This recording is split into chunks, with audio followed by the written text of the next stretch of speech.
of Shoreditch is the historic Old Spitalfields Market, a covered space filled with bustling stalls selling fashion and arts and crafts. I'm here to meet artist Sue Kreitzman, an 87-year-young native New Yorker who has lived in London for 35 years. I'm not quite American and I'm not quite British. I'm sort of half and half. Half and half. A little of this, a little of that. Sue never really thought she was artistic and had careers as a teacher and a prolific cookbook author. Until one day, I had a very strange epiphany.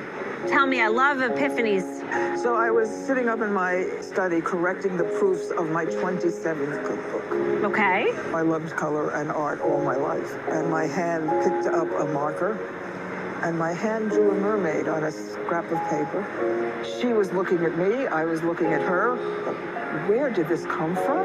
I've never done anything like that in my life. She was in charge, not me.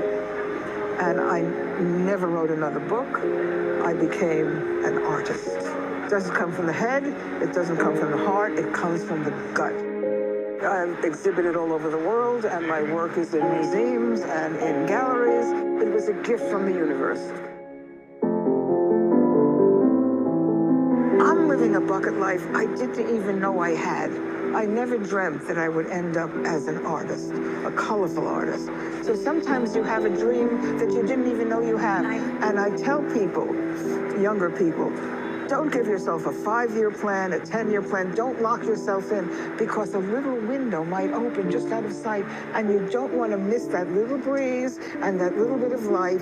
You might want to follow that. And that's what happened to me. You never know what's around the corner. You have to be open to it. It's profound advice. Sue comes here for the art and the color.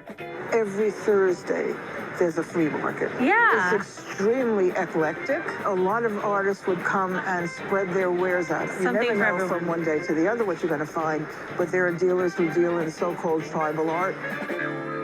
This is the pelvis of a sheep, and then they do some sort of metalwork. Pelvis of a sheep. Yes, and then they put a bit of leather on the back. That could be your handbag. No one's going to come near me wearing this. There are dealers who deal in vintage jewelry. Yeah. This is a dream. I love pearls. I'm a pearl girl. There are several 1-pound stalls. So Look at that. Just a pound. one of the vendors, her mother makes these clay sculptural brooches. It's clay work embellished with vintage jewellery, so each piece is going to be completely unique. Oh, And they all have their wow. own little personalities, really. They so really do. These are the people who need us to survive, and they have the things we want. Now, once a month, you host something called a color The walk. Colourwalk has become huge. It began 20 years ago. It was very unorganized. And my wonderful friend Florent said, look, why don't we make this official? Let's make it the third Thursday of every month. It's a color walk. And it got bigger, and it got bigger. And now it's a mob. It's just been the most satisfying and wonderful thing. Now, did you make all this yourself? Actually, for once I did. You did. Yeah, it's about inspiration, sharing it, giving it, receiving it. Just want to be free. I feel welcome. A lot of these people are designers, they're artists, they just love color. They don't like conventional dressing. Right. They want to make their own style. And we bring our own little bubble of happiness, not for ourselves, but for passersby as well. Yeah. People smile, they love it. It's contagious. It is contagious.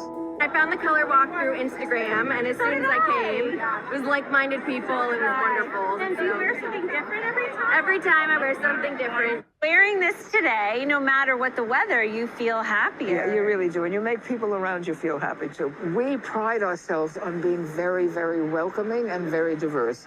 These are my people. You come and it's full of friendly people that want to talk to you, and I love that. Look at all the outfits.